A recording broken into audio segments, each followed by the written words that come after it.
안녕하세요. 예, 이전 패스 인강드림 이정환입니다. 민중에서 민법 강의하고 있는데요. 임찬의 원상회복 의무는 뭐 시험에서도 중요하고 실제에서도 좀 문제가 많지요.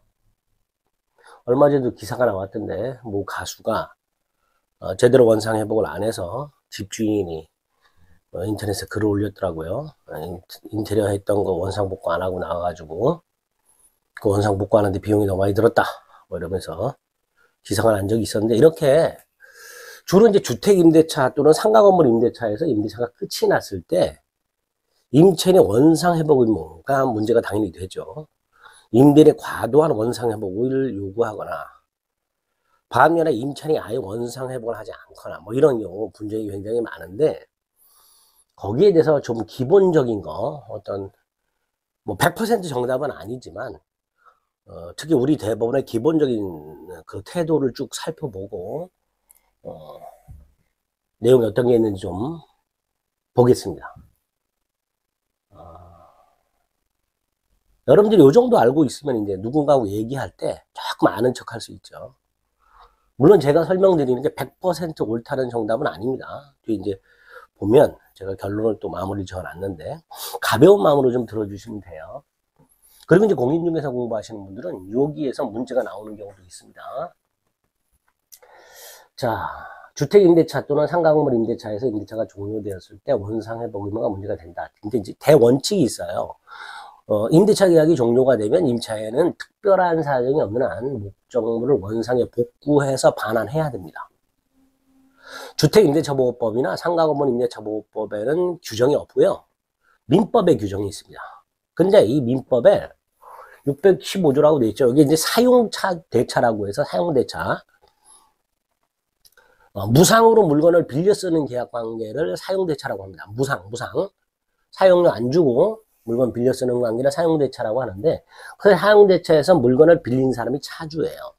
그 차주는 그 빌린 물건을 반환할 때, 보죠? 빌린 물건을, 이게 차용물이죠? 반환할 때, 돌려줄 때, 원상에 회복해야 된다. 이렇게 되죠. 여기서 원상에 회복한다는 건 임대차 계약 당시, 사용대차 계약 당시 그대로 되돌려서 반환한다. 이런 뜻이에요. 다만, 부속 물건은 철거할 수 있다고 되죠. 원상 회복의 주된 내용 중에 하나가 바로 부속물 철거죠. 여기서 말하는 부속물이란 그 임대차 목적물 있죠. 이 목적물과는 독립한 물건이에요. 독립물. 그럼 이거 누구 소유예요? 임차인 소유예요. 다시 말해서 임차인이 계약을 하면서 계약 기간 동안에 그 목적으로 뭐 시설을 할 거 아니에요. 그 시설하는 물건들 중에서 쉽게 떼갈 수 있는 것들, 이런 것들이 부속물이라고 생각하시면 됩니다. 어쨌든 원상 회복 의무와 그 내용으로 부속물 철거를 규정하고 있어요. 그런데 이 원상 회복 의무가 사실은 뭐하고 충돌하냐면 임차인의 비용 상환 조건하고 임차인은 이제 건물 임차를 생각하시면 됩니다. 건물 임차인의 부속물 매수 청권이라는 거하고 충돌합니다. 특히 부속물 매수 청권은 모르시는 분들이 좀 많지요. 자, 먼저 626조 민법입니다. 비용 상환 청권은 뭐냐? 예를 들어서 주택 같은 경우에 내가 전월세를 살다가 보일러 같은 게 고장이 나요. 그럼 누가 수선을 해줘야 돼요? 집주인이 해줘야 되잖아요. 근데 집주인하고 연락이 안 됐고 지금 추워 뒤지겠어. 그럼 일단 내가 보일러 수리하는 분을 불러서 수리를 해야 될 거 아니에요. 그분한테 비용을 줄 거 아니야. 그거 당연히 임대인한테 받아야 되겠죠. 심지어 우리 대법원은 임대인이 수리를 안 해줘서 임차인이 자기 비용으로 수리했다. 그럼 그만큼 차임 지급을 거절할 수 있다. 이런 판례도 있어요. 어쨌든 목적물의 하자 같은 것들에 대해서 임대인이 수선을 해줘야 되는데 임차인이 자기 돈으로 수선했다.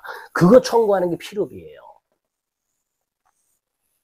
그 다음에 유익비라고 되어 있는데요. 이 유익비는요, 필요비는 아닌데 이 유익비를 임차인이 지출해서 목적물을 시설을 하면 그 목적물의 객관적 값어치가 올라가요.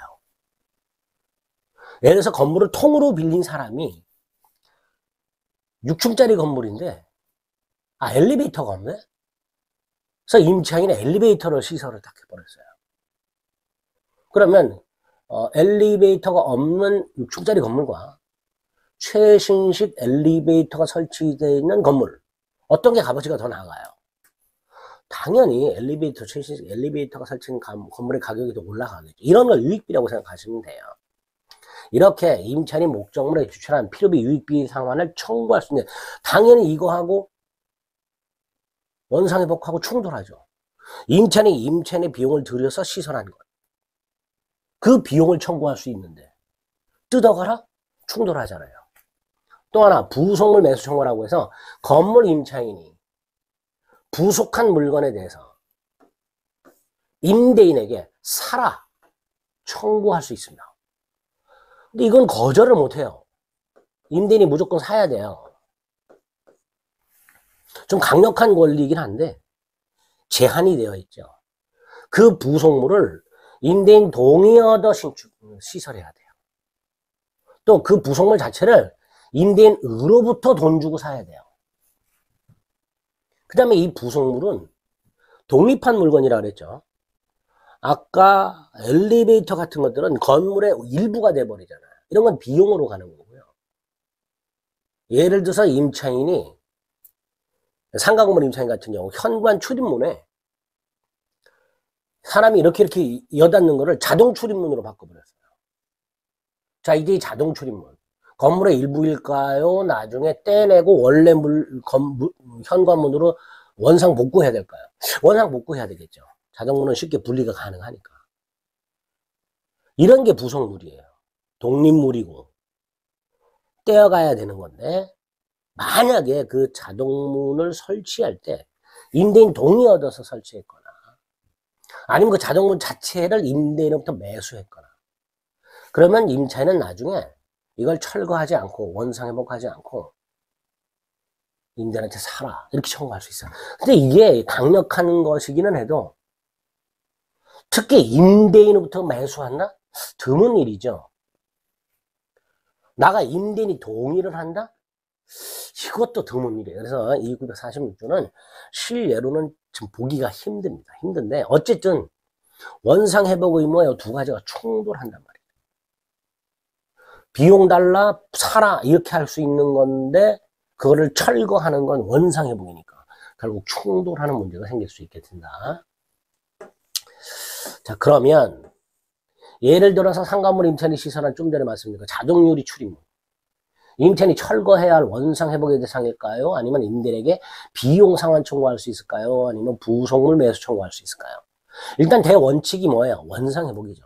다만 우리 대법원 있다고 판결을 합니다. 원상회복 의무의 내용과 범위는 임대차 계약을 체결하게 된 그 경위, 어떤 과정을 거쳐서 체결해야 된가, 그 계약의 구체적인 내용이 뭐냐, 계약 당시 목적물의 상태가 어땠냐, 임차인이 수리하거나 변경한 게 뭐가 있냐 등등을 고려해서 구체적이고 개별적으로 정해라. 쉽게 말하면 사안마다 다르다, 그때 다르다. 그러니까 일반인 입장에서는 내 경우에는 어떻게 해야 되지?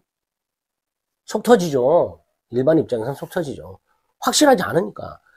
똑같은 상황이 있어서 그 똑같은 상황에 대해서 대법원이 판결해줬다면 참 좋겠지만, 원상회복관의 대법원 판례를 쭉 뒤져보면 똑같은 사안은 거의 없어요. 구체적 상황마다 다르단 말이죠. 좀 속 터지죠. 자, 대충 정리하면 이렇습니다.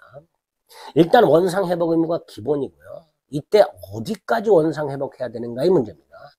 대원칙이 임차인 자신이 직접 설치한 거, 이거 원상회복해야 돼요. 그래서 뭐가 문제가 되냐면, 특히 상가 건물 같은 경우에 전임차인이 시설하는 거 있죠. 그 전임차인이 시설하는 것을 원상복구하지 않고 나간 상태에서 내가 들어가서 그걸 사용하고 있더라. 요런 경우. 이 전임차인이 시설하는 것은 원칙적으로 원상회복 대상이 아닙니다. 물론 예외가 있어요. 자, 대원칙이 이렇죠. 별도의 약정이 없는 한 임차인이 개조한 범위 내의 것으로서 임차인이 그가 임차 받았을 때 상태로 반환하면 된다. 그 이전에 임차인이 시설한 것까지 원상 회복할 필요는 없다. 이게 원칙적 판례예요. 그런데 예외적인 게 있어요.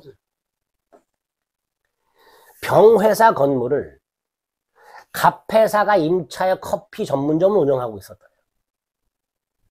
그리고 을이 갑으로부터 커피 전문점 영업을 양수하고 플러스 기존 임대인인 병과 임대차 계약을 새로 한 거예요. 그러니까 병과 갑이 임대차 계약을 하고 갑이 커피 전문점 영업을 하겠죠. 시설을 해놨겠죠. 이거를 을이 갑하고 계약을 맺어서 이걸 전부 인수한 거예요. 영업 양수했으니까 시설까지 인수한 거죠. 그리고 병하고 임대차 계약을 하고요. 나중에 임대차가 종료한 다음에 얘가 갑이 설치한 이 시설을 그대로 두고 나왔어요. 그래서 병이 철거를 했습니다. 그리고 그 비용을 을에게 받아야 될 보증금에서 깠어요. 다시 말해서 을은 이 갑이 시설해 놓은 커피 전문점 영업을 위한 시설물을 원상 복구해야 되느냐? 해야 된다라는 판례가 있어요. 자, 이 판례는 좀 전에 제가 전임차인이 시설한 거는 원상 회복할 필요가 없다고 그랬죠. 그게 대원칙인데 요거는 왜 그랬을까? 단순히 을병이 새로 임대차 계약을 하고 갑이 철거하지 않은 걸 그냥 을이 사용하기로 이렇게 한 게 아니고 아예 을이 갑으로부터 이 영업 자체를 양수한 거예요. 요럴 때는 전임차인이 시설한 것도 철거할 의무가 있다 이렇게 보는 거로 판단이 됩니다. 두 번째, 임대차 계약을 하면서 나중에 원상복구 의무를 면하는 약정을 할 수 있느냐? 있습니다. 더군다나 그 약정은 명시적뿐만 아니라 묵시적으로 할 수도 있어요. 그러니까 요러한 약정은 원상복구 의무를 면하는 약정이냐 아니냐? 명확하게 원상복구 의무를 면한다라고 약정을 하면 괜찮겠지만 그게 아닌 경우에 이제 문제가 생겨요. 그래서 우리 대법원은 임대차 계약이 종료되면 임차인의 특별한 사정 없는 한 원상에 복구해서 반환해야 되는데 임차인이 그다음 자신의 영업을 위하여 설치한 시설에 관한 비용을 청구하지 않기로 했다. 당연하죠.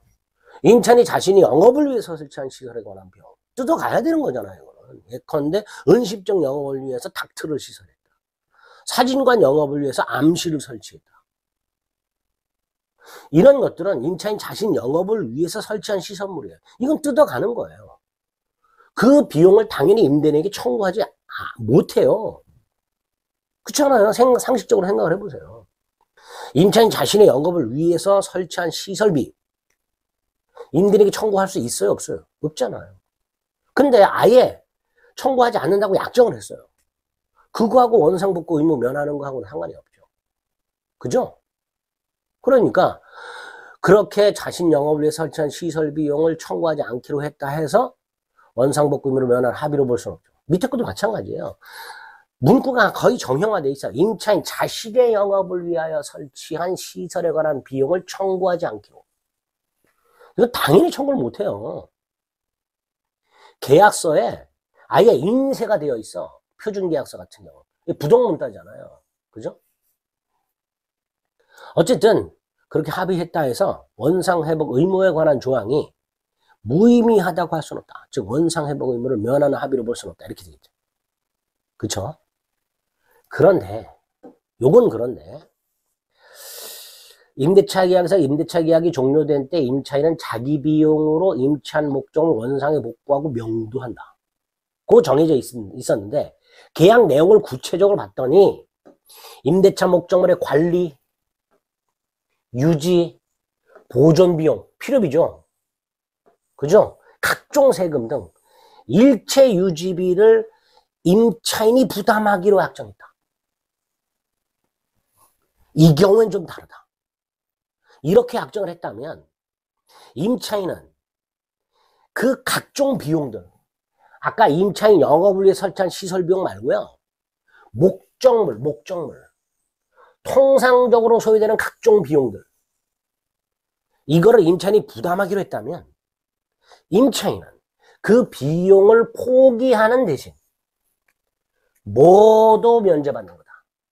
원상 회복 의무도 면제받는 거다. 결국은 특약을 어떻게 정하느냐에 따라서 판례가 다르게 보는 거죠. 그죠? 네. 마찬가지입니다.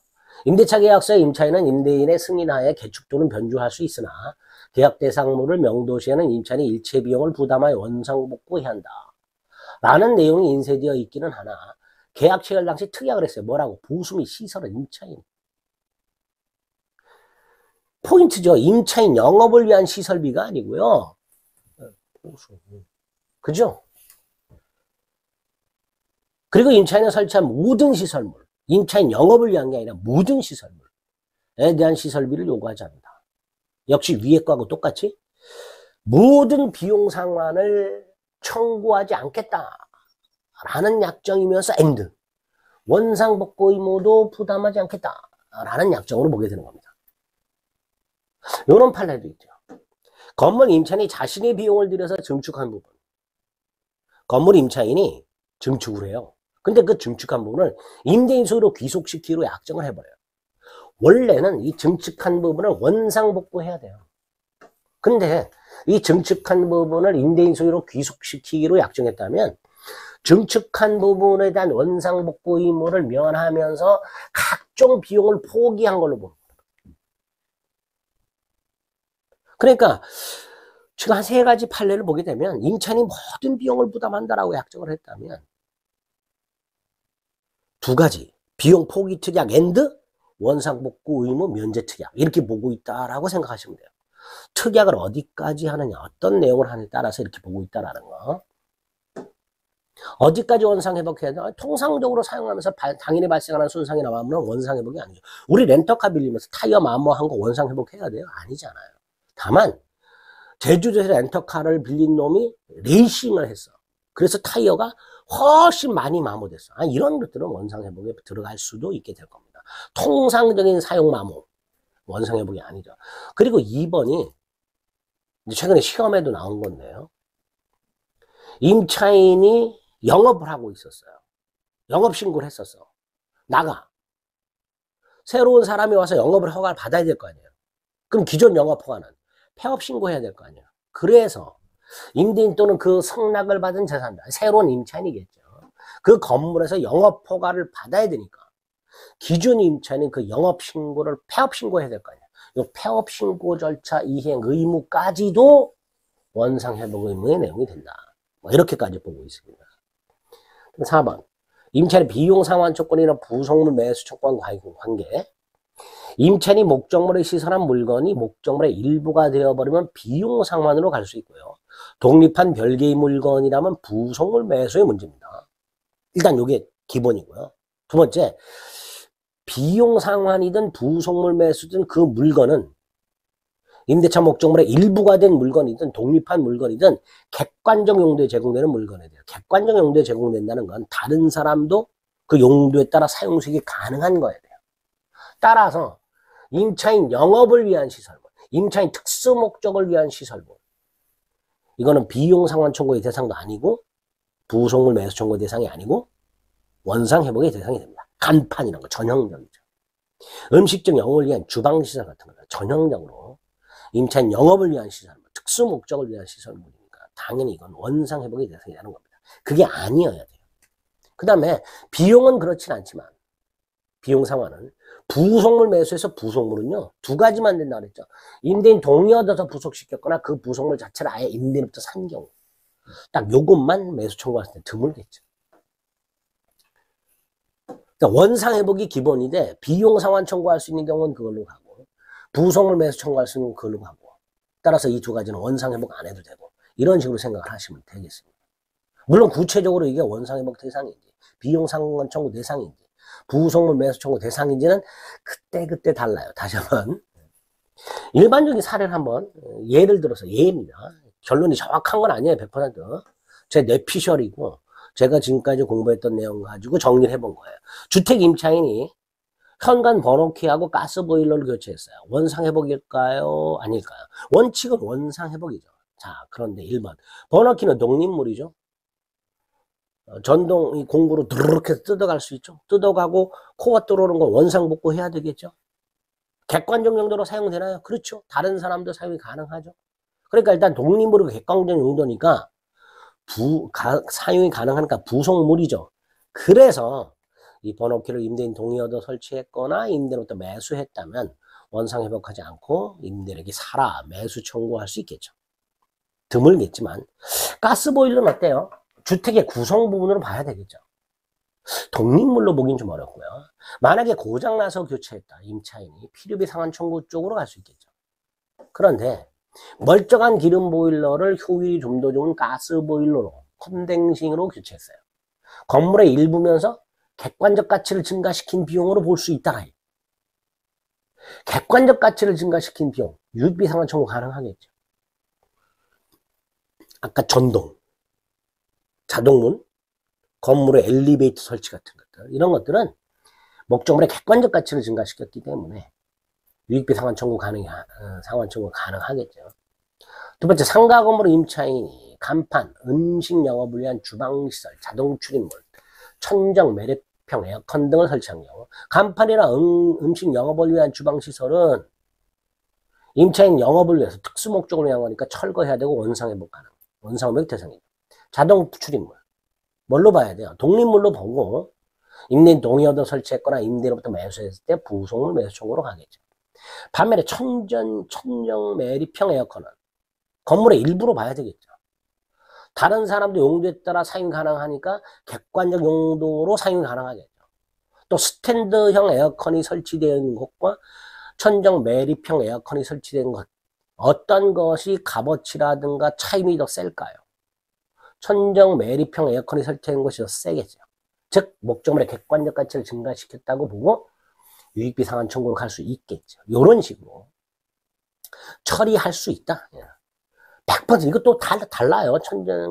천정 매립형 에어컨이 어떻게 설치되어 있는가 뭐 등등 또 그때 다르긴 하지만 어쨌든 기본적으로 지금까지 우리 대부분 판례를 보게 되면 이런 식으로 한번 살펴볼 수 있다라고 말씀드릴 수 있습니다. 마무리하겠습니다. 이 원상회복이나 비용 상환 청구와 관련된 분쟁 내용은 워낙에 버라이어티예요. 따라서 아예 계약 당시에 명확하게 특약으로 정해두는 게 가장 좋겠죠. 어떤 식으로 특약할 것인가는 상대방과 협의를 해야 될 텐데 어쨌든 이런 식으로 임차인의 원상회복 의무에 대한 내용들을 간단히 한번 살펴봤습니다. 이제 앞으로도 이렇게 공부와도 관련되면서 시사적인 것들을 발췌해가지고 조금 처음 설명이 좀 어려웠나요? 어렵진 않았죠. 이제 법이라는 게 사실 그래요. 구체적 사정에 따라서 결론이 얼마든지 달라질 수 있기 때문에 다만 기본적인 뼈대를 세워두면 거기다 이렇게 응용할 수 있겠죠. 그런 차원에서 여러분에게 설명을 좀 드렸습니다. 앞으로도 좀 유익한 내용을 가지고 영상을 통해서 뵙도록 하겠습니다.